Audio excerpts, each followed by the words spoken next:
Hello everyone, क्या हाल चाल है, कैसे हो आप सभी। आई होप आप सभी बहुत ही ज्यादा बढ़िया हो, सब कुछ बढ़िया चल रहा है और आप एकदम मस्त हो। भाई आज के इस लेक्चर में आपकी नेहा मैम आपको पढ़ाने वाली है एक बहुत ही ज्यादा इंटरेस्टिंग चैप्टर, ठीक है। और इस इंटरेस्टिंग से चैप्टर में हम बहुत ही ज्यादा इंपॉर्टेंट टॉपिक्स को पढ़ने वाले हैं। भाई मैम ये एक ऐसा चैप्टर है जिसमें ना आप सभी की शिकायत रहती है, मैम एक तो बहुत ज्यादा लेंथी है ये चैप्टर, और दूसरा पॉइंट मैम इसमें इतने सारे टॉपिक्स है, कभी कभी बोरिंग हो जाता है। लेकिन आपको पता है ये बहुत ही ज्यादा मजेदार चैप्टर है, क्योंकि इस चैप्टर के अंदर हम बात करते हैं इंडियन सबकॉन्टिनेंट के एक बहुत ही पुरानी सिविलाइजेशन की। इस चैप्टर में हमें पता है कौन कौन से क्वेश्चन के जवाब ढूंढने, कि भाई सिविलाइजेशन कहते किसे हैं, ठीक है। और हड़प्पा और मोहनजोदाड़ो यानी कि जो इस सिविलाइजेशन वाले चैप्टर में हमें पढ़ना है, यहाँ की टाउन प्लानिंग कैसी थी, यहाँ पर लोग खाते क्या थे, यहाँ के लोग रहते कैसे थे, क्या इनका कोई राजा था, और अगर ये सिविलाइजेशन इतनी ज्यादा बढ़िया थी तो फिर इसका एंड कैसे हो गया। तो ऐसे ही बहुत सारे क्वेश्चन के जो आंसर हैं हमें इस चैप्टर के अंदर मिलने वाले हैं। तो बिना टाइम वेस्ट करे हम बढ़ते हैं हमारे इस नए चैप्टर के नए सफर के साथ। चलो, इस चैप्टर में हमें वन शॉट पे ये पूरा चैप्टर पढ़ना बेटा, एक भी टॉपिक को स्किप नहीं करेंगे, मजे से पूरे चैप्टर को डिटेल में पढ़ेंगे ताकि आप लोग को अच्छा लगे, मुझे भी अच्छा लगे। सबसे पहले जब इस चैप्टर का नाम ही है बिगिनिंग ऑफ इंडियन सिविलाइजेशन, तो एक वर्ड है यहाँ पर सिविलाइजेशन, इसका मीनिंग जानना हमारे लिए बहुत ही ज्यादा इंपॉर्टेंट हो जाता है कि सिविलाइजेशन क्या है। देखो मैंने आपको कई बार एक चीज बताई कि जो फर्स्ट ह्यूमन ग्रुप आए थे धीरे धीरे भाई वो यहाँ पर सेटल होने लगे, लेकिन मैंने आपको एक चीज और बताई थी कि वो लोग चाहे मूव करते थे लेकिन वो उस प्लेस पे करते थे जहां पे आसपास रिवर हो, क्योंकि रिवर है आसपास तो सॉइल फर्टाइल होगी, सॉइल फर्टाइल है तो एग्रीकल्चर कर पाएंगे। तो बेसिकली बेटा जहां पर टेक्नोलॉजी हो, जहां पर अच्छा एग्रीकल्चर हो, जहां पर वाटर मैनेजमेंट अच्छा हो, जहां पर ट्रांसपोर्टेशन की सर्विस अच्छी हो, है ना, जहां पर ये सारे फीचर्स एक जगह मौजूद हो, उसको कहेंगे हम सिविलाइजेशन। ठीक है, ठीक है। किसे बोलेंगे एक सिविलाइज्ड सिटी, किसे बोलेंगे एक सिविलाइज्ड सिटी या एक सिविलाइज्ड प्लेस, या इस सिविलाइजेशन के बेटा आप ये कह सकते हो, इस सिविलाइजेशन के आप ये कह सकते हो कि मैम फीचर्स क्या क्या होंगे। किसे बोलेंगे हम सिविलाइजेशन, जहां पर बेटा याद रखो जहां पर एग्रीकल्चर अच्छा हो, ठीक है। मैं आपको कुछ पॉइंट्स बता रही हूं, कोई ऐसा शहर जहां पर एग्रीकल्चर बहुत अच्छा हो, ठीक है, जहां पर वाटर मैनेजमेंट बहुत अच्छा हो, पानी अच्छे से मिल रहा हो सबको भाई, ठीक है, जहां पर वाटर का मैनेजमेंट बहुत अच्छा हो, जहां पर ड्रेनेज सिस्टम हो यानी कि नालियां वगैरह बहुत अच्छे से बना रखी हो, ठीक है, जिस शहर का या टाउन का अपना कोई कल्चर हो, जहां पर ट्रेड होता हो, जहां का अपना कोई राइटिंग सिस्टम हो, क्योंकि भाई हिसाब भी तो लिखेंगे ना किसी चीज का, जहां का अपना एक राइटिंग सिस्टम हो, ठीक है, जहां पर लोगों को प्रॉपर फूड मिल रहा हो, ठीक है, जहां पर कोई किंग हो या फिर कोई रूलर हो बेटा रूल करने के लिए, उस सिचुएशन को संभालने के लिए, तो जहां पर बेसिकली ये सारे फीचर्स आपको देखने को मिलेंगे उसे आप बोल दोगे एक सिविलाइजेशन। जहां पर प्रॉपर टाउन प्लानिंग भी हो, भाई टाउन प्लानिंग भी अच्छी हो, साफ सफाई का ध्यान रखा हो, घर अच्छे से बनाए हो, ठीक है, तो उसको कहेंगे एक सिविलाइजेशन। मतलब कि हम एक सिटी को सिविलाइज्ड तब बोलेंगे जब वहां पर प्रॉपर एग्रीकल्चर हो, वाटर मैनेजमेंट अच्छा हो, ड्रेनेज सिस्टम अच्छा हो, ट्रेड करते हो, वहां के लोग लिखना पढ़ना जानते हो, खाना प्रॉपर मिल रहा हो, उस पूरी सिटी को संभालने के लिए कोई किंग हो, कोई रूलर हो, टाउन प्लानिंग अच्छे से हो। तो जहां पर आपको ये सारे फीचर्स मिलेंगे उस प्लेस को आप कह दोगे कि भाई ये एक सिविलाइज्ड प्लेस है, और इसी को कहते हैं द फीचर्स ऑफ सिविलाइजेशन। यही सारे सिविलाइजेशन के फीचर होते हैं। तो आई होप आपको ये समझ में आ गया होगा कि सिविलाइजेशन किसे कहते हैं। देखो जैसे कि मैंने वहां पर आपको लिखवाया था, क्या लिखवाया था इससे पहले वाली स्लाइड पे, कोई ना कोई किंग या रूलर होना चाहिए, राइट। तो यहां पर भी फर्स्ट पॉइंट आपका यही कह रहा है, यहां पर भी आपका जो फर्स्ट पॉइंट है वो आपसे यही कह रहा है, अगर हम ध्यान से देखें, some form of government and administration. एक सिविलाइज्ड प्लेस ठीक है, एक सिविलाइज्ड प्लेस हम उसे कहेंगे जहां पर किसी ना किसी तरीके की कोई गवर्नमेंट है, जहां पर किसी ना किसी तरीके का कोई एडमिनिस्ट्रेशन है, ताकि सोसाइटी में होने वाले जो थोड़े बहुत लड़ाई झगड़े उन्हें संभाला जा सके, ठीक है, सोसाइटी अच्छे से वर्क कर सके। तो जहां पर एक फॉर्म ऑफ गवर्नमेंट है, ठीक है, या फिर जहां पर एडमिनिस्ट्रेशन को संभाला जा रहा है, उस प्लेस को हम क्या कहेंगे, सिविलाइजेशन कहेंगे। ठीक है, ठीक है। और अगर इसकी डेफिनेशन चाहिए तो बस सिंपल सी डेफिनेशन है, civilisation is an advance stage of human society.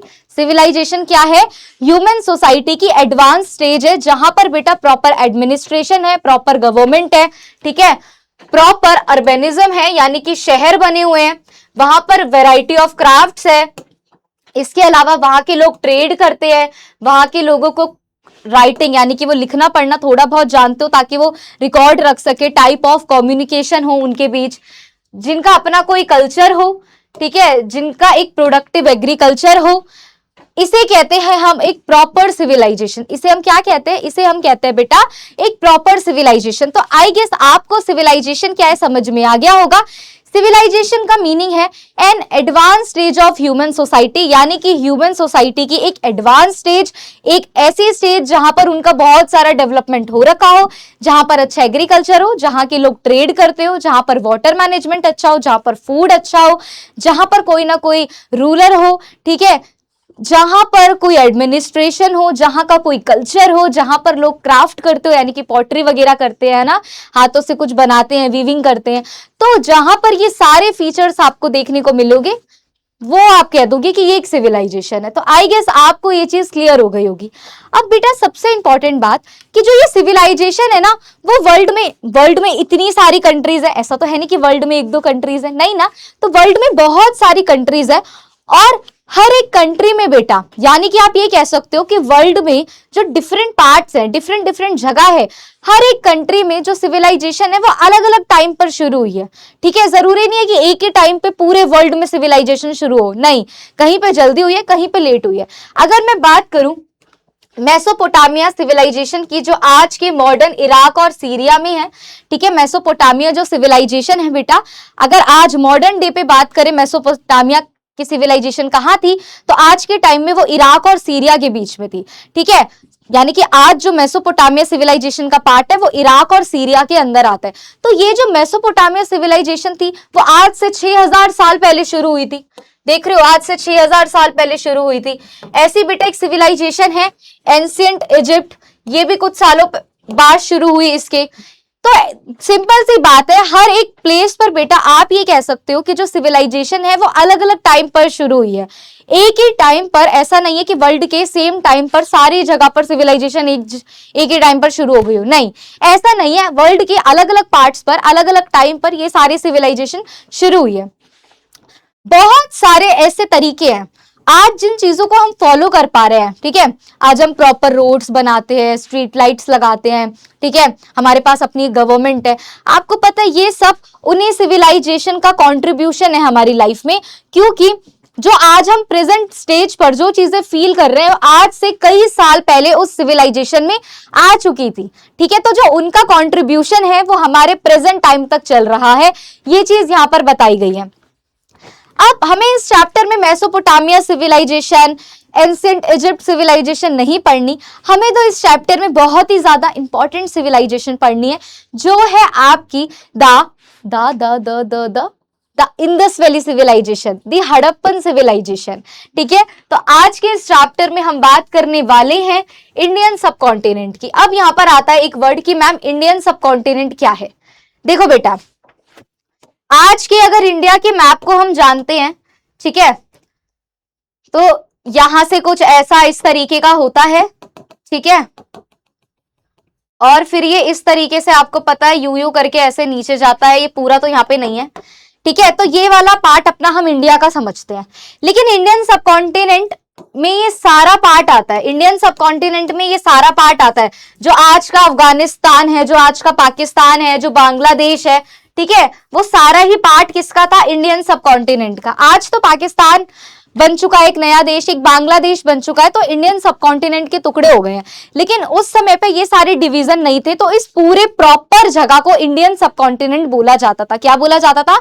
Indian सब कॉन्टिनेंट बोला जाता था। ठीक है, ठीक है मैम। आगे क्या बोला गया है?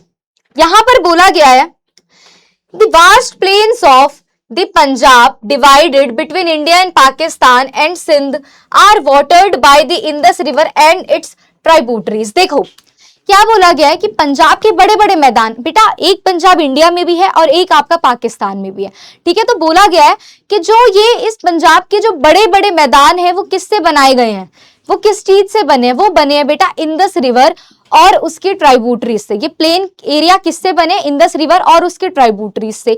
हमने सप्त सिंधवा समथिंग कुछ पढ़ा था, तो उसमें हमने इंडस रिवर पढ़ा था, अगर आपको याद आ गया हो तो बेटा ये मैंने आपको पता है कि रिवर कोई भी फ्लो करके आती है, बहुत बार बता चुकी हूँ, तो वो अपने साथ बहुत सारे पत्थर मिट्टी वगैरह लाती है और फिर वो एक जगह उन मिट्टी को, सॉइल को, पत्थर को छोड़ देती है। जहां छोड़ देती है वहां एक प्लेन एरिया बन जाता है। बताया हुआ है ये कई बार, इससे पहले वाले चैप्टर में भी आई गेस मैंने आपसे ये चीज डिस्कस की थी, है ना। तो ये जो बड़ा सा मैदान बनाया था, यहाँ पे बोला गया है कि जो ये बड़े बड़े प्लेन एरिया बने थे ये इंडस रिवर और उसके ट्राइब्यूटरीज ने बनाया था। ठीक है, ये जो लैंड थे ये काफी ज्यादा फर्टाइल थे और एग्रीकल्चर के लिए काफी ज्यादा अच्छे थे। अब भाई सिंपल सी बात है, मैंने आपको बताया हुआ है, क्या बताया हुआ है मैम? क्या बताया हुआ है मैम? ये है एक, ये बहुत सारे माउंटेन्स है मान लो, ठीक है। यहां से निकल रही है एक रिवर।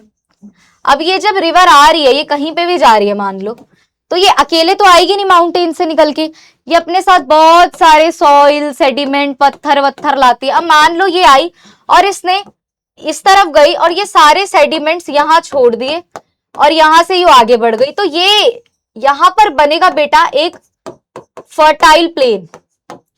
यहां पर क्या बनेगा? फर्टाइल प्लेन एरिया बनेगा, जो किस चीज के लिए अच्छा होगा?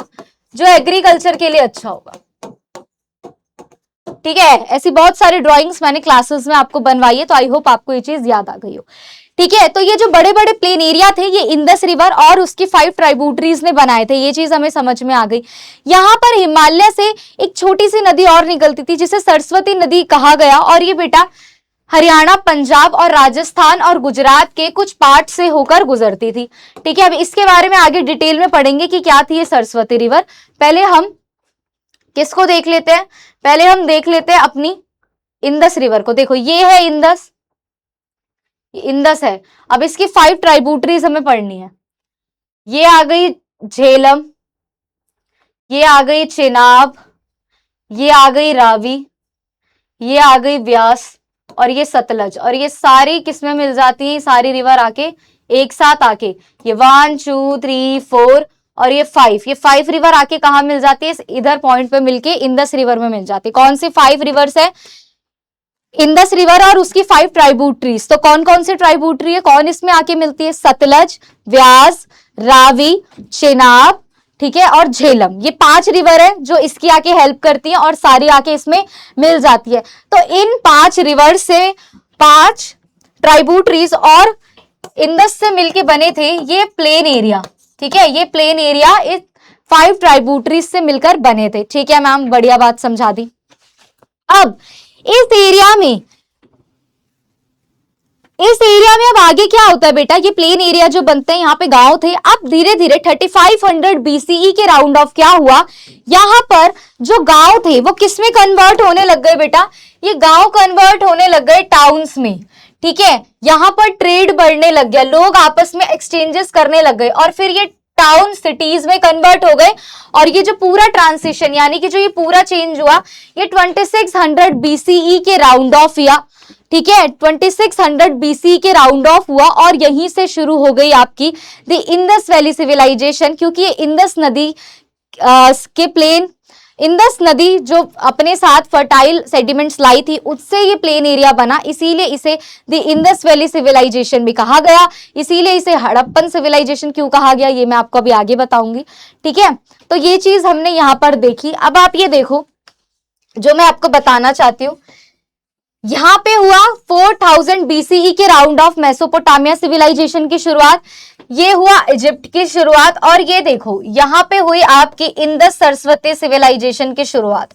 ठीक है, 3000 2000 बीसीई के बीच में शुरुआत हुई इंदस सरस्वती सिविलाइजेशन की। तो ये चीज आपको यहां पर इजीली समझ में आ गई होगी। चलो, तो आप यही बोला गया कि 3500 बीसीई के राउंड ऑफ इस पूरे एरिया में जो गांव थे अब वो शहरों में कन्वर्ट होने लग गए, सिटीज में, टाउन्स में कन्वर्ट होने लग गए।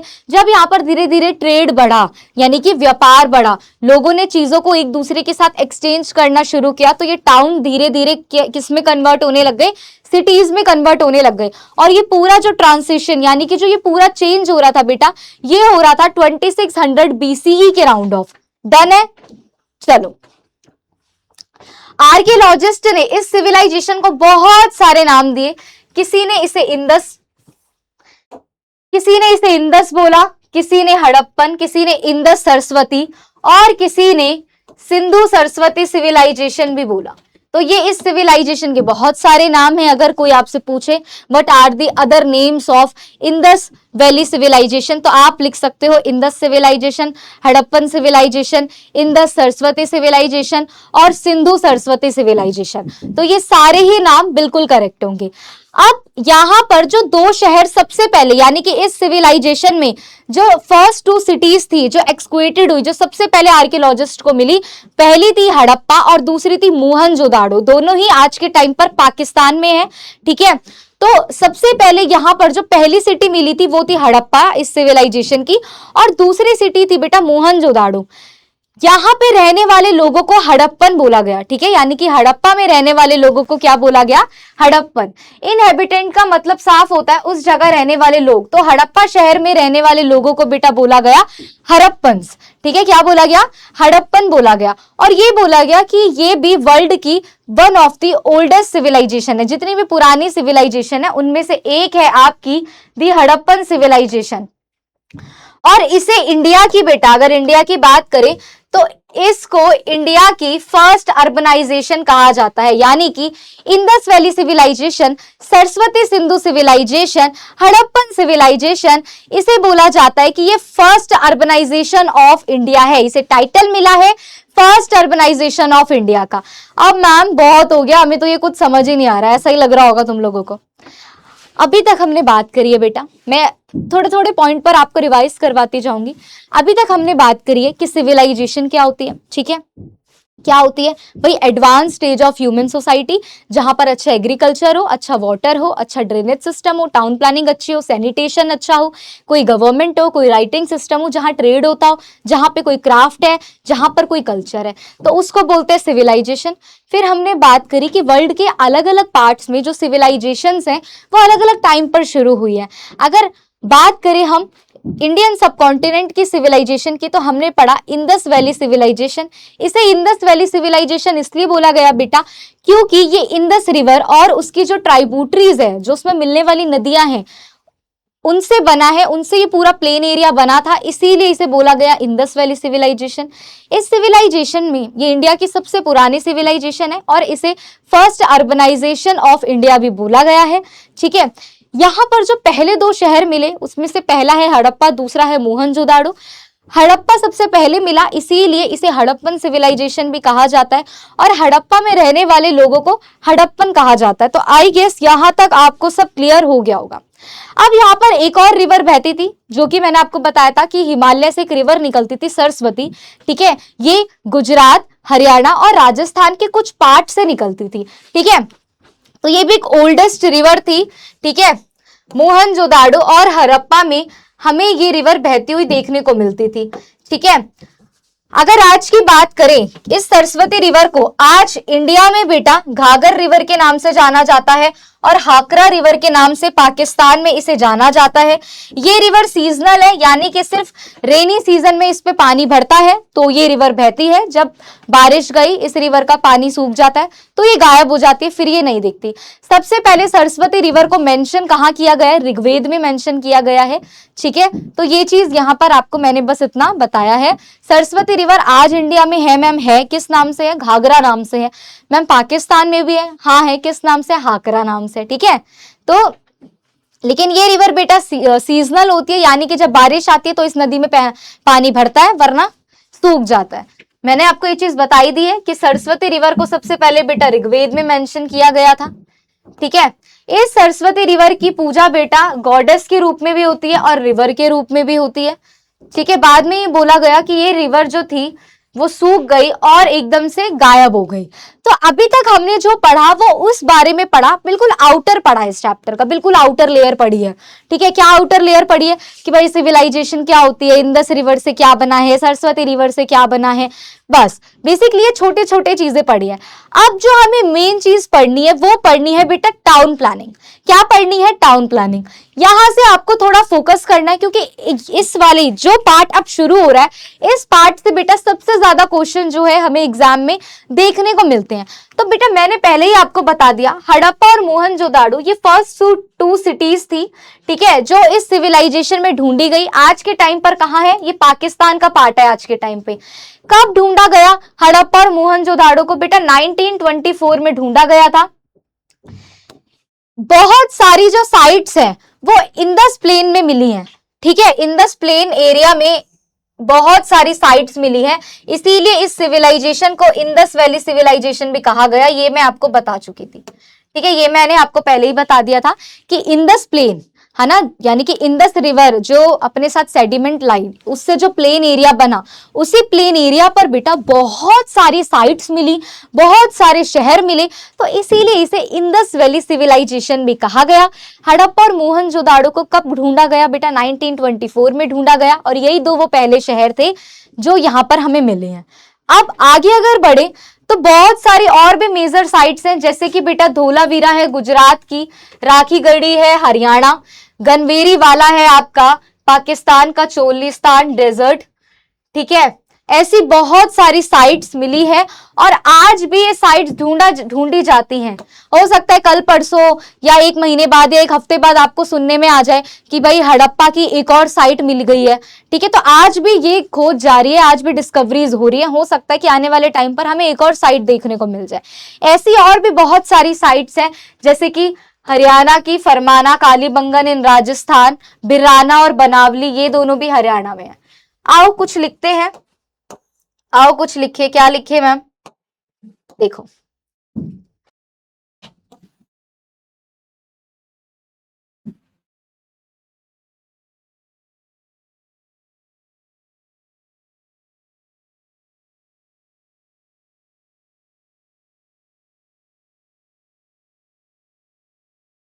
यहां पे लिखते हैं हड़प्पन साइट।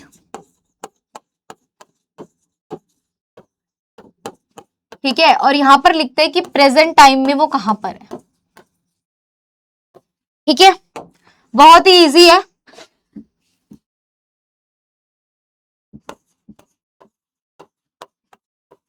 धोलावीरा,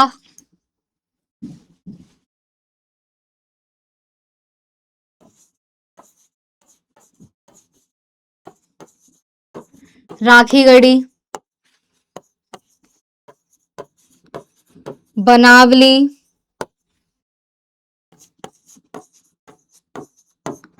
हड़प्पा, फरमाना, मोहनजोदाड़ो।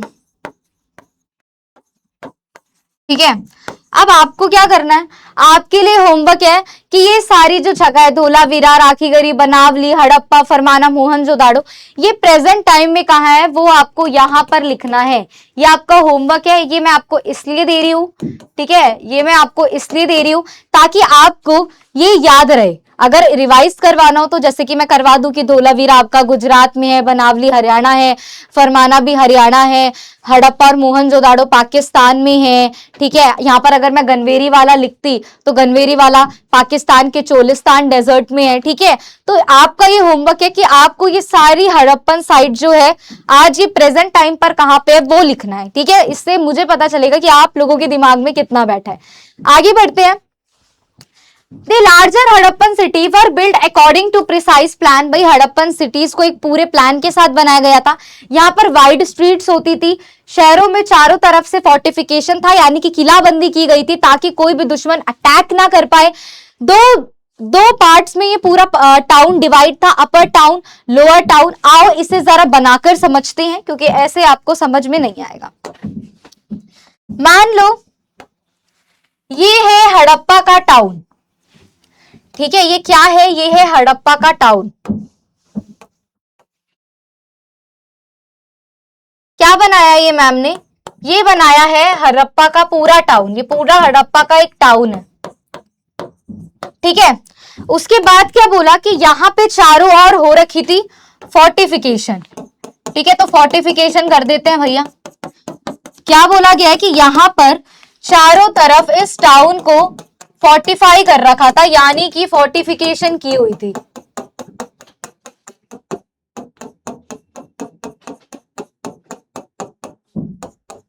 इस तरीके से टाउन को चारों तरफ से बेटा फोर्टिफाई कर रखा था, यानी कि किलाबंदी टाइप कर रखी थी, ताकि कोई भी इसमें घुस ना पाए, कोई भी दुश्मन, कोई भी बाहर का इन्वेडर इस पे आक्रमण ना कर पाए, कोई भी फॉरेन मतलब इसे इन्वेडेड ना कर पाए, ठीक है। तो ये क्या कर रखा था, इसको कर रखा था बेटा फोर्टिफाई, ठीक है, क्या कर रखा था, फोर्टिफाई कर रखा था, ठीक है भाई। मैम इतनी चीज समझ में आ गई, आ गई। आगे क्या बोला गया है, आगे क्या बोला गया कि इस टाउन को दो पार्ट्स में डिवाइड कर रखा था, कुछ इस तरीके से, ठीक है, इस तरीके से इस टाउन को डिवाइड कर रखा था। इसको बोलते थे बेटा, इसको बोलते थे अपर टाउन या फिर सिटाडल। अपर टाउन और क्या बोलते थे, सिटाडल। यहां पर रहता कौन था, अपर टाउन या फिर जिसे हम सिटाडल भी कहते हैं, यहां पर रहता कौन था, यहां पर रहते थे इलाइट्स।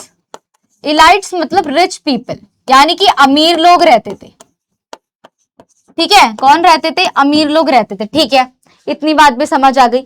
ये दूसरा जोन क्या था, ये था बेटा आपका लोअर टाउन, ये था आपका लोअर टाउन, और लोअर टाउन में रहते थे बेटा आपके कॉमन पीपल, यानी कि जो नॉर्मल थे, कॉमन पीपल रहते थे।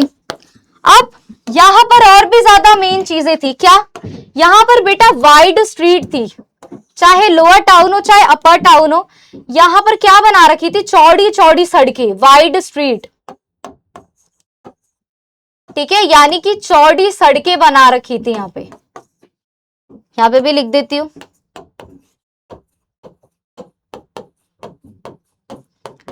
ठीक है, इतनी चीज समझ आ गई, हाँ मैम समझ आ गई। और तो और इस टाउन में और भी बड़ी बड़ी बिल्डिंग्स थी, कुछ इस तरीके की, एक second, give me a second.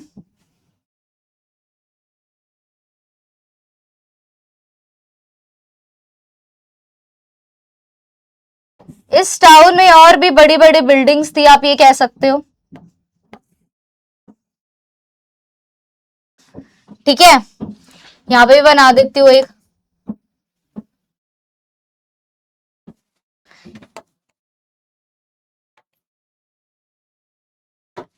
ये जो बिल्डिंग्स थी, बड़ी बड़ी ये जो बिल्डिंग्स थी, इन्हें बोला गया था बेटा वेयर हाउसेस। ये थी आपकी वेयर हाउसेस, ठीक है, चाहे एक हो चाहे दो।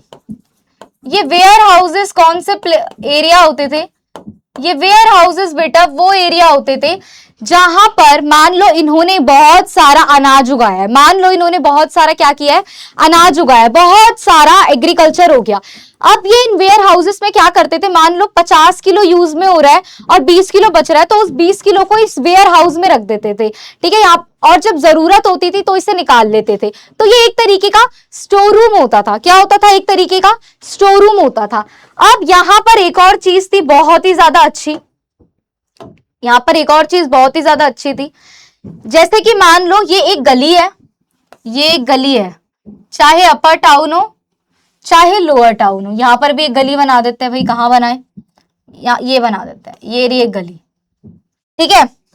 अब यहां पर जो सबसे अच्छी चीज थी ना, वो ये थी कि यहां पर घर जो थे वो प्रॉपर एक लाइन में बने हुए थे, चाहे 2 मंजिल के हो, चाहे छोटे हो चाहे बड़े हो, पर प्रॉपर एक लाइन में बने हुए थे जो घर होते थे, ठीक है। प्रॉपर लाइन में बने होते थे। ये नहीं एक घर वहां, एक घर वहां, एक घर वहां, नहीं ऐसा नहीं होता था। दोनों ही टाउन में जो घर होते थे प्रॉपर एक लेन में बने होते थे, एक लाइन में बने होते थे। जैसे ये लाइन है तो घर ऐसे एक साथ बने होते थे। ठीक है, तो आई होप आपको हड़प्पा की पूरी टाउन प्लानिंग मैम की इस ड्राइंग से समझ में आ गई हो। ठीक है, दो पार्ट में टाउन डिवाइड था। अपर टाउन जिसे सिटाडल कहते हैं, इस सिटाडल में इलाइट्स रहते थे यानी कि रिच पीपल, अमीर लोग। दूसरा टाउन था लोअर टाउन, जहां पर कॉमन पीपल रहते थे। यहां पर जितने भी घर थे, चाहे किसी का बड़ा हो चाहे छोटा हो, एक लेन में बने हुए थे, एक लाइन में बने हुए थे। दोनों ही टाउन में यानी कि दोनों ही पार्ट में जो सड़कें थी वो काफी ज्यादा चौड़ी थी, वाइड थी। यहां पर बेटा अलग अलग वेयर हाउसेस थे। वेयर हाउसेस मतलब इनका एक स्टोर रूम, जहां पर ये अपना बाकी का सामान या ऐसा सामान जो बाद में यूज में आएगा उसे यहां पर स्टोर करके रखते थे, ताकि आगे जब जरूरत हो तो उसका यूज किया जा सके। तो आई होप आपको ये पूरी जो टाउन प्लानिंग है हड़प्पा की जो पूरी ये टाउन प्लानिंग है वो समझ में आ गई हो, वो समझ में आ गई हो। डन है, ठीक है, आगे बढ़ते हैं। ये देखो, ये कालीबंगन राजस्थान का एक लोअर टाउन एरिया है। यहां पर देखो कितनी चौड़ी चौड़ी सड़कें हैं। ये देखो, आप देख सकते हो, दो कार एक साथ निकल जाए, कितनी चौड़ी चौड़ी सड़कें हैं। तो ये चीज यहां पर देखी गई। ठीक है, इसके बाद ये मैं आपको यहां पर बता ही चुकी हूं। ठीक है, ये मैं आपको यहां पर बता ही चुकी हूं कि यहां पर हमें वेयर हाउसेस देखने को मिले हैं और हमने घर देखे हैं। ठीक है, ये भी देखो, ये एक लाइन में बने हुए हैं घर, आपको दिख रहा होगा यहाँ पर। ठीक है, आपको दिख रहा होगा यहाँ पे प्रॉपर जो घर हैं वो एक प्रॉपर लाइन में बने हुए हैं। ठीक है, तो इसी चीज की यहाँ पर बात करिए और वेयर हाउसेस की बात करिए। दोनों ही बातें आपको मैं ड्राइंग में समझा चुकी हूँ। ठीक है, सबसे मेन बात, चाहे यहाँ पे घर बड़ा बना हो चाहे यहाँ पर घर छोटा बना हो, सबकी कंस्ट्रक्शन की जो क्वालिटी है वो बिल्कुल ही सेम है। जिस तरीके से बड़े घर बनाए गए हैं उसी तरीके से छोटे घर बनाए गए हैं। और सबसे मेन बात, हर घर में इनका अपना एक सेपरेट बाथरूम होता था, ताकि ये सैनिटेशन, ये क्लीनलीनेस पे बेटा ज्यादा फोकस करते थे। तो जो इनका घर होता था ना, घर में सबके घर में एक एक सेपरेट बाथरूम होता था। और सबसे मेन बात, उसी बाथरूम से एक नाली निकल रही होती थी जो बाहर जाकर बड़े नाले से मिल रही होती थी, ताकि सबके घर का जो वेस्ट है वो उस ड्रेन में जाकर मिले। तो ये लोग सफाई पर बहुत ही ज्यादा ध्यान देते थे। हड़प्पा के घर किस चीज से बने होते थे भाई? मेड ऑफ ब्रिक्स, ईंटों से बने होते थे। ईंटों से बने होते थे हड़प्पा के घर। अब यहां पर एक हमें थोड़ा सा केस ऐसा मिलता है जो थोड़ा एक्सेप्शनल है, जहां पर थोड़ा सा चेंज हुआ है। वो कौन सा घर है बेटा? वो है आपका धोलावीरा। धोलावीरा जो कि गुजरात का एक शहर है। धोलावीरा की जो टाउन प्लानिंग है वो थोड़ी सी अलग है। कैसी है? आओ धोलावीरा की टाउन प्लानिंग देखें। धोलावीरा की जो टाउन प्लानिंग है वो थोड़ी सी डिफरेंट है। इसी सिविलाइजेशन का एक शहर है बेटा धोलावीरा। ठीक है, तो धोलावीरा की जो टाउन प्लानिंग है ना वो थोड़ी सी डिफरेंट हमें देखने को मिली। क्यों? मान लो ये धोलावीरा का पूरा टाउन है। ठीक है, इस टाउन को इन्होंने 3 पार्ट्स में डिवाइड कर रखा था। धोलावीरा के टाउन को इन्होंने 3 पार्ट्स में डिवाइड कर रखा था।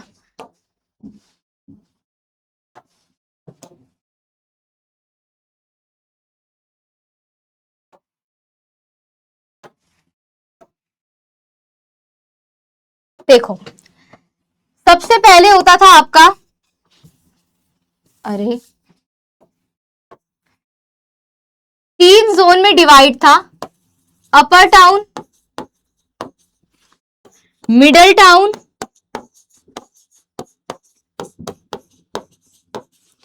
और था लोअर टाउन। ठीक है, इस तरीके से डिवाइड था। अब यहां पर अपर टाउन में रहते थे बेटा रिच पीपल, लोअर टाउन में रहते थे बहुत ही ज्यादा गरीब लोग, और मिडिल टाउन में रहते थे जो कॉमन लोग होते थे, जो ना ज्यादा अमीर ना ज्यादा गरीब। तो ये थी धोलावीरा की, आप कह सकते हो, टाउन प्लानिंग, जहां पर इन्हें 3 जोन्स में डिवाइड कर रखा था। ठीक है, 3 जोन में, जोन 1, जोन 2 और जोन 3। 1, 2 और ये जोन 3। पहला अपर टाउन जहां पर रिच, मिडिल टाउन जहां पर मीडियम लोग, ना ज्यादा गरीब ना ज्यादा अमीर, और फिर लोअर टाउन यानी कि जो सबसे गरीब लोग होते थे। यहां पर बहुत सारे घर बेटा स्टोन से बने, यानी कि यहां पर जो घर बने हुए थे, चाहे कोई बड़ा घर हो, ठीक है, यहां पे भी बना देते हैं एक घर कुछ इस तरीके का।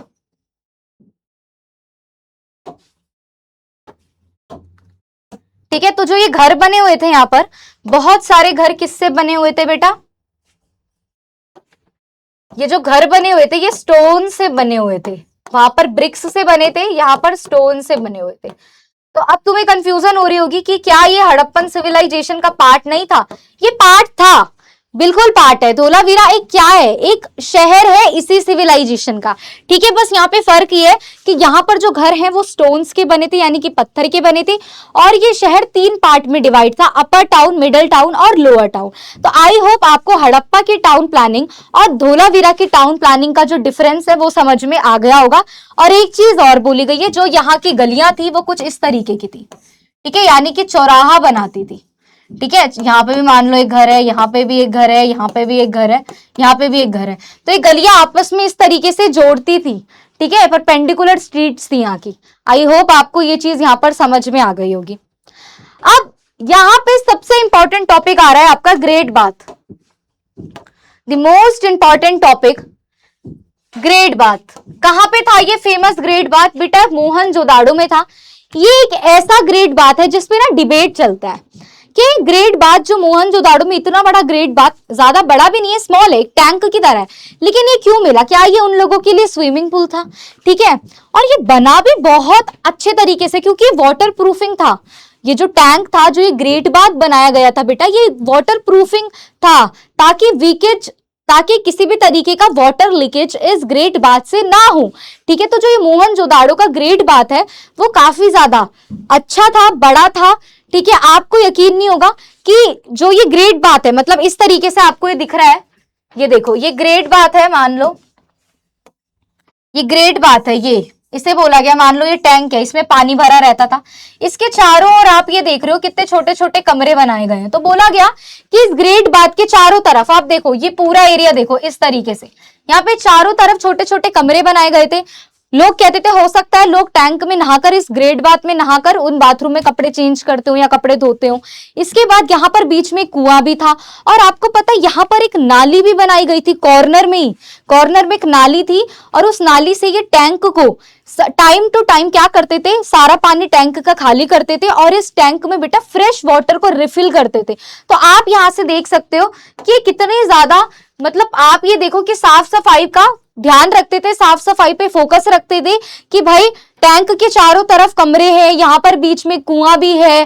ठीक है, एक नाली बनाई गई है जिससे टाइम टू टाइम टैंक का पानी खाली किया करते थे और फ्रेश वाटर को रिफिल किया करते थे। तो ये बहुत ही अच्छी थी। अब आर्कियोलॉजिस्ट ने सोचा कि भाई ये ग्रेट बाथ क्यों बनाया गया होगा? क्या यहाँ पर लोग, ये पब्लिक बात के लिए होगा कि सारे लोग आकर यहाँ पर नहाते होंगे? तो भाई ये प्रिडिक्शन तो गलत है, क्योंकि मैंने आपको क्या बताया कि हड़प्पा कि पूरी सिविलाइजेशन में हर एक घर में एक सेपरेट बाथरूम था। तो जब सबके घर में बाथरूम है तो हर कोई यहाँ के क्यों ना आएगा? तो ये पब्लिक बात के लिए तो नहीं था। तो आर्कियोलॉजिस्ट ने 2 बेटा आपको रीजन दिए। हो सकता है a bath for the royal family, ये किसी अमीर घर का बात हो कि भाई एक रॉयल फैमिली का मन करता हो तो वो यहाँ पर आकर नहाते हो। और दूसरा उन्होंने दिया कि हो सकता है कि जो ये टैंक है इसे यूज किया जाता हो रिलीजियस रिचुअल्स के लिए, कि भाई जब कोई पूजा पाठ होती हो तो लोग यहाँ पर आकर नहाते हो। तो बेटा एक्चुअल में हुआ क्या, जो फर्स्ट इंटरप्रिटेशन है a bath for the royal family is now ruled out, ये रूल्ड आउट हो गई, because it turns out that in this city most houses had individual bathroom. क्योंकि ये बताया गया था कि इस सिटी में सारे घर में, मोस्टली हाउसेज में क्या है, एक सेपरेट बाथरूम है। तो जो ये फर्स्ट इंटरप्रिटेशन है बेटा, यही इज नाउ रूल्ड आउट। तो आपको भी ये चीज अब समझ में आ गई होगी। टाउन प्लानिंग को अच्छे से समझने के बाद हम आते हैं बेटा वाटर मैनेजमेंट पे। आई नो थोड़ा सा बड़ा चैप्टर है, बट ध्यान से हर एक चीज करते रहेंगे। अभी तक हमने सिविलाइजेशन पढ़ा, फिर हमने पढ़ा इंडस रिवर से किस तरीके से ये इंडस प्लेन बना, फिर हमने टाउन प्लानिंग पढ़ी। ठीक है, upper town, lower town, citadel, elites, common people, ये सब कुछ पढ़ा। फिर हमने ग्रेट बाथ के बारे में पढ़ा। नाउ अब हमें पढ़ना है वाटर मैनेजमेंट के बारे में, कि हड़प्पा के लोग वाटर मैनेजमेंट पर कैसे ध्यान देते थे। देखो बेटा, ये चीज तो बहुत क्लियर है कि जो हड़प्पन्स है ना, ये बहुत ज्यादा इंपॉर्टेंस देते थे वाटर मैनेजमेंट को और क्लीनलीनेस को। तभी तो नालियां बना रखी है साफ सफाई को ध्यान में रखते हुए। ठीक है, वाटर मैनेजमेंट को बहुत इन्होंने फोकस किया। तो ये चीज तो इनकी अच्छी थी। ठीक है, कि बहुत ज्यादा इंपॉर्टेंस देते थे वाटर मैनेजमेंट और क्लीनलीनेस को।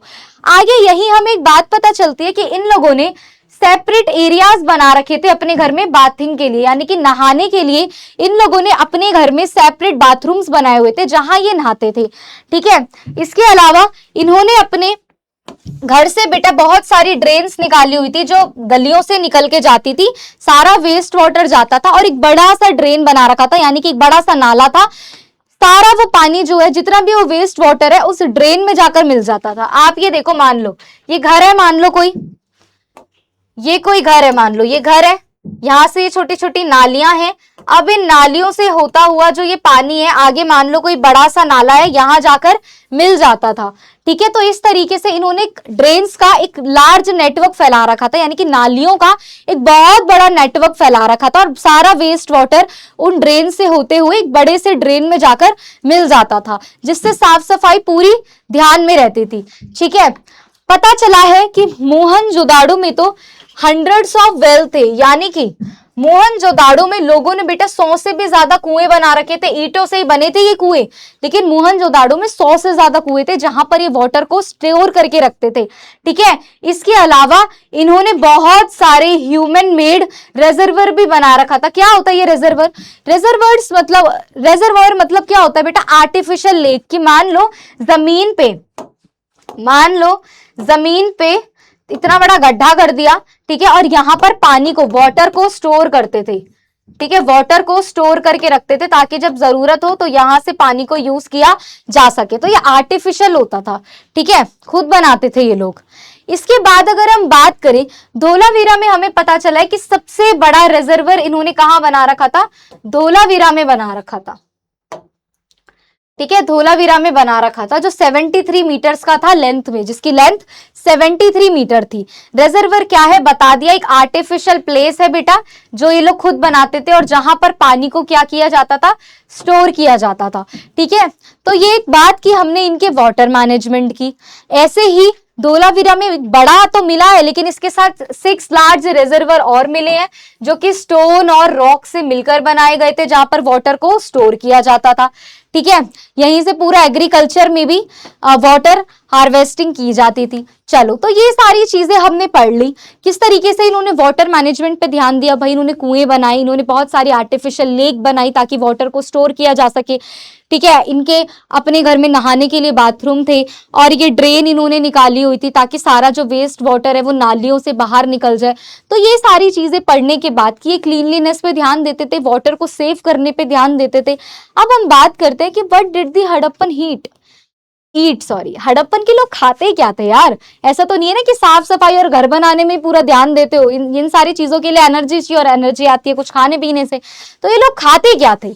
अगर इनके खाने की बात करें तो आपको मैंने एक बात बताई कि जो ये हड़प्पन है ये लोग नदी के किनारे ही रहते थे। भाई इंदस प्लेन में ही तो हमें बहुत सारी साइट्स मिली हैं, इंदस प्लेन एरिया में ही तो बहुत सारी साइट्स मिली है, यानी कि नदियों के पास रहते थे ये। फिर आर्कियोलॉजिकल फाइंडिंग्स में हमें पता चला, आर्कियोलॉजिस्ट ने हमें बताया कि भाई इन लोगों ने बार्ले, वीट, मिलेट्स, पल्सेस सबकी खेती की है, सबकी खेती की है इन लोगों ने। तो इस चीज से तो बहुत ज्यादा साफ है कि ये लोग बेटा, बहुत ज्यादा साफ एक बात है कि ये लोग बेटा यही सब खाते थे, दाल, पल्सेस, सेरेल्स, वीट, राइस, यही सब खाते थे, नॉर्मल खाना। ठीक है, अब आगे एक बात पता चली, क्या Harappans were the first in Eurasia. भाई ये पहले थे यूरेशिया में जिन्होंने कॉटन की खेती की थी। ठीक है, जिन्होंने कॉटन का, यानी कि कॉटन का जो प्रोडक्शन करना है या कॉटन का जो एग्रीकल्चर करना है वो सबसे पहले इन्होंने शुरू किया था। और फिर इस कॉटन को ये यूज करते थे क्लोथ्स को वीव करने में, यानी कि कपड़ों को बनाने में ये लोग इसी कॉटन का क्या करते थे मेरा बच्चा? यूज करते थे।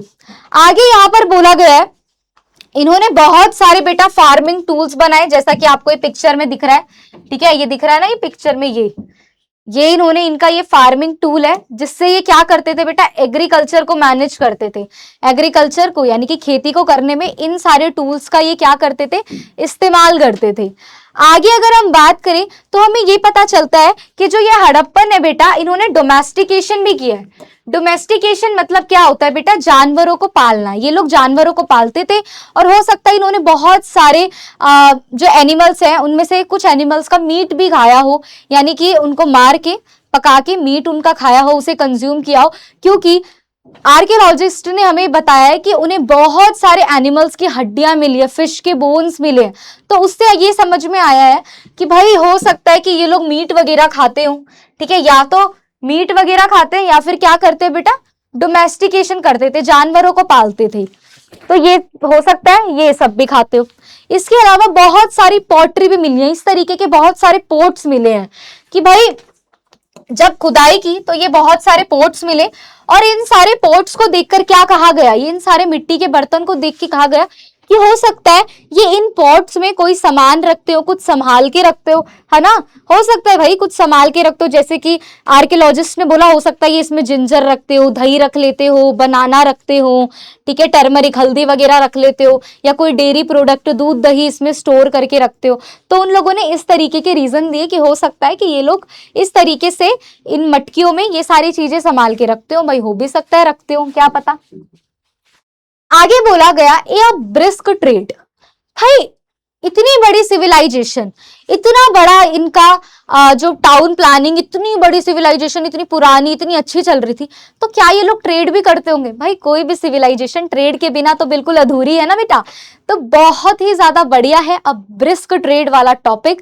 भाई हड़प्पन के जो लोग है ना वो एक्टिवली ट्रेड करते थे, यानी कि इधर से सामान उधर, उधर से सामान इधर, और ऐसा ही नहीं है कि सिर्फ अपने सिविलाइजेशन में कि राखी गढ़ी से धोलावीरा भेज दिया, धोलावीरा से बनावली, नहीं, ये तो एक सिविलाइजेशन से दूसरे सिविलाइजेशन में भी ट्रेड करते थे। नहीं समझ में आया? ये देखो, ये है हड़प्पा का कॉम्ब, यानी कि कंगा, देख लो इस तरीके से बाल बाते थे इस कंगे से, इस कॉम्ब से, ठीक है। तो ये जो कॉम्ब है ये हड़प्पा का कॉम्ब है, और ये कहाँ मिला? ओमान में मिला है। तो यानी कि ये ओमान के लोगों के साथ भी क्या करते थे? ट्रेड करते थे। अब मैम हमें कैसे पता चला कि ये ओमान का है? क्योंकि आप यहाँ पर देखो, ये हड़प्पा की सील यहाँ पर लगी गई है। सील मतलब क्या होता है बेटा? मोहर, एक स्टैंप। ये लोग एक स्टैंप लगाते थे कि भाई ये हड़प्पा का प्रोडक्ट है, ठीक है। जैसे हमारे नोट पे गांधी जी की फोटो है तो हमें पता चल जाता है अरे इंडियन रुपए है ये तो, राइट। लोग दुकानदार ऐसे देखते हैं, गांधी जी की फोटो आ रही तो ये इंडियन रुपये है, असली है ना। तो हड़प्पा के लोग भी क्या करते थे बेटा? प्रोडक्ट्स में, अपने सामानों में क्या करते थे बेटा? हड़प्पा की सील यानी कि स्टैंप लगाते थे। अब मैम ये ट्रेड करते किस चीज का थे? ट्रेड करते थे बेटा बहुत सारे ऑर्नामेंट्स बेचते थे। ऑर्नामेंट्स मतलब होता है बेटा ज्वेलरी, ठीक है। टिम्बर का ट्रेड हो गया, डेली यूज का कोई भी सामान हो गया, जैसे कि ये कॉम्ब या कोई मिरर हो गया, कॉटन हो गया, गोल्ड हो गया, तो ये, या कोई फूड आइटम हो गया, तो ये इन सब का क्या करते थे? ट्रेड करते थे। ये सारी चीजें ये एक्सपोर्ट करते थे। बहुत सारे ऑर्नामेंट्स भी हमें देखने को मिले हैं, ठीक है। बहुत सारे ऑर्नामेंट हमें देखने को मिले हैं जो प्रीशियस स्टोन से बनाए जाते थे, ठीक है। ये देखो, इन स्टोन से ये क्या बनाते थे? इन स्टोन से बेटा ये ज्वेलरी बनाते थे, ऑर्नामेंट बनाते थे और आगे एक्सपोर्ट करते थे। बहुत यहाँ के लोगों को बेटा क्राफ्ट भी आता था। ये इन पत्थरों से किस तरीके से बेटा ज्वेलरी बनाते थे, उन्हें डेकोरेट करते थे। और तो और कॉन्च शेल्स से इन्होंने बैंगल्स भी बनाई है। कॉन्च शेल क्या होती है? ये देखो, इन शेल्स से, जो इन्हें नदी के किनारे मिलते होंगे, इन शेल्स से इन्होंने इस तरीके की बैंगल्स बनाई, ये भी हमें पता चलता है। तो आप सोचो कि ये लोग कितने ज्यादा एक्स्ट्रा ऑर्डिनरी थे, कितने ज्यादा इन्हें चीजें क्राफ्ट वगैरह आती थी। इसके अलावा हड़प्पा के लोग क्या क्या सामान एक्सपोर्ट करते थे ये तो हमें समझ आ गया, बट इंपोर्ट क्या करते थे? इंपोर्ट मतलब बेटा बाहर से अपने लिए क्या मंगवाते थे? ये इतना सारा सामान जब बाहर भेज रहे तो अपने लिए तो कुछ मंगवाते होंगे, पर ये लोग अपने लिए क्या मंगवाते थे ये आज तक क्लियर नहीं हुआ। बट फिर भी आर्कियोलॉजिस्ट ने सोचा कि हो सकता है ये अपने लिए कॉपर मंगवाते हो, ठीक है, क्योंकि कॉपर ही इनके पास नहीं था, तो हो सकता है कि ये लोग अपने लिए कॉपर वगैरह मंगवाते हो, मेटल्स वगैरह को बनाने के लिए। अब गुजरात में और आगे अगर हम बढ़े कि ट्रेड करते कैसे थे, तो गुजरात में बेटा एक जगह है लोथल, ठीक है, ये भी हड़प्पा की ही साइड थी। यहां पर हमें एक बहुत बड़ा क्या देखने को मिला है? डॉकयार्ड। और ये जो डॉकयार्ड था वो इतना बड़ा कि मान लो आज के टाइम के 2 बड़े बड़े फुटबॉल ग्राउंड, इतना बड़ा डॉकयार्ड मिला। अब डॉकयार्ड कहते किसे है मैम?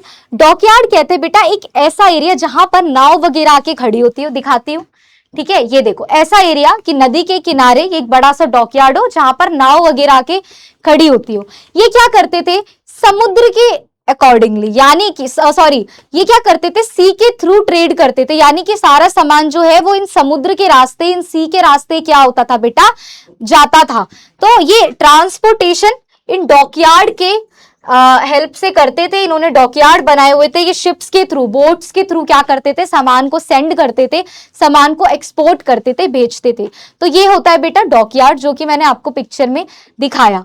इसके अलावा अब जब ये ट्रेड कर रहे हैं तो मैंने आपको बताया ना कि हमें कैसे पता चला कि भैया वो सामान हड़प्पा का है, क्योंकि ये लोग बेटा, ये जो ट्रेडर्स थे, ये क्या करते थे, सील लगाते थे ताकि पता चल सके कि ये हमारा सामान है, तो ये स्टैंप का यूज करते थे। तो इन्होंने हड़प्पा की ऐसी बहुत सारी सील्स बनाई हुई है, जो कि मैंने यहाँ पिक्चर में आपको दिखाई हुई है। आप ये देखो, ये सारी क्या है, ये सारी हड़प्पा की सील्स है, मोहरे हैं। ठीक है, किससे बनती थी, ये स्टीटाइट से बनती थी, एक ऐसा सॉफ्ट स्टोन जिसको बेटा अगर हम गर्म करते थे तो वो हार्ड हो जाता था। तो ये उस स्टोन से, उस स्टीटाइट से ये बनाई जाती थी।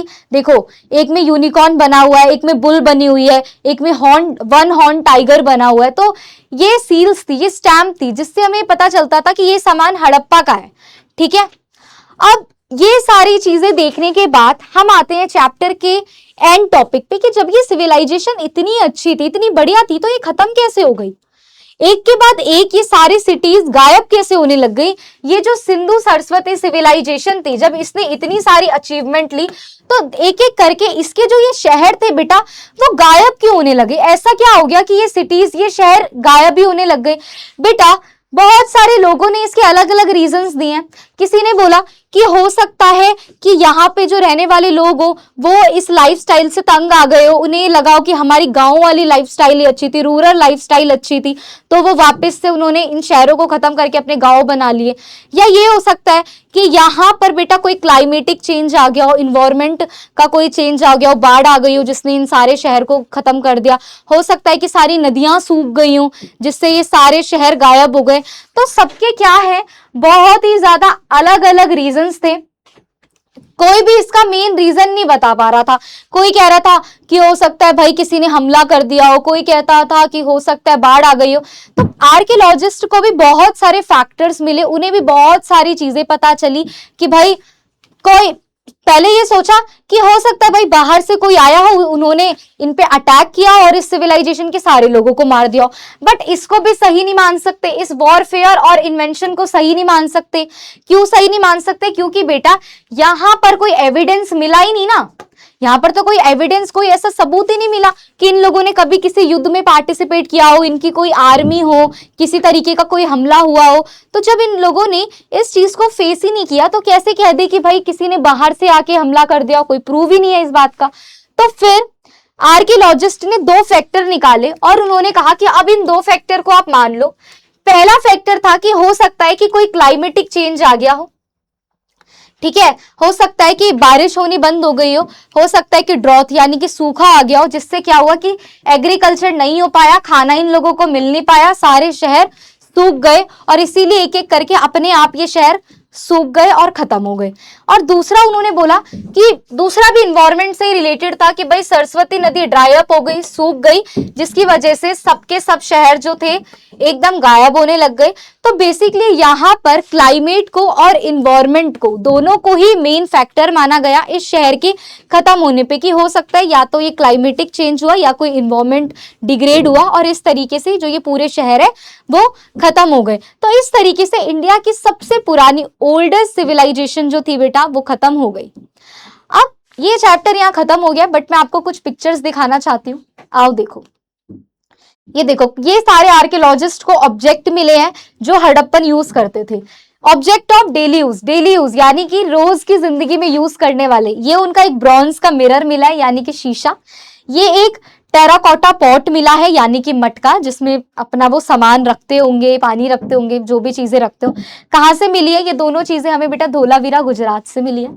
इसके बाद बेटा ये वेट्स मिले हैं, ये देखो ये वेट मिले हैं, जिससे हो सकता है ये दोनों भी धोलावीरा से मिला है। हो सकता है कि इन वेट को ये लोग ट्रेड करते वक्त यूज करते हो या सामान तोलने में यूज करते हो। फिर एक ये गेम मिला है चेस बोर्ड टाइप का, ठीक है, जैसे हम लूडो वगैरह खेलते हैं, तो इस तरीके से इन लोगों का एक गेम मिला है। और ये इस तरीके की एक विसल टाइप की मिली है, ये सब भी धोलावीरा से मिला है। इसके अलावा एक ये स्टैचू मिला है, कहा गया कि हो सकता है ये वहां के किंग का स्टैचू हो। फिर एक फिगर मिली है जिसमें स्वास्तिक बना हुआ है, तो लोगों ने बोला कि हो सकता है, मतलब आर्कियोलॉजिस्ट ने बोला कि हो सकता है वो ओम को मानते हो, पूजा वगैरह करते हो। फिर एक 3 फेस्ड थ्री फेस्ड दिति की एक आप ये कह सकते हो कि एक मतलब ऑब्जेक्ट मिला है जिसमें ये थ्री फेस की भगवान बने हुए हैं, जिसको चारों तरफ से एनिमल है, ठीक है। तो ये दिखाया गया है कि ये बहुत ही ज्यादा पावरफुल देवी या देवता है जिसके चारों तरफ पावरफुल एनिमल्स हैं। तो ये सारी पिक्चर, फिर एक ये डांसिंग गर्ल मिली है मोहनजोदाड़ो से, फिर एक ये नमस्ते गर्ल मिली है। तो बेसिकली ये सारी चीजें हमें कहाँ से मिली है, आर्कियोलॉजिस्ट को मिली है, हड़प्पन सिविलाइजेशन से। आई नो ये चैप्टर थोड़ा सा बड़ा था, थोड़ा सा एकदम स्टोरी टाइप है, बट ट्रस्ट मी ये आपको आपकी सबसे पुरानी सिविलाइजेशन से इंट्रोड्यूस करवाता है। आई होप मेरी तरह आपने भी इस लेक्चर को एंजॉय किया होगा। और हाँ, साइट्स की जो प्रेजेंट नेम है वो आपको नीचे कमेंट सेक्शन में बताने हैं। Thank you so much laddu gang, मिलते हैं किसी नेक्स्ट वन शॉट में। तब तक love you, stay with me, bye bye.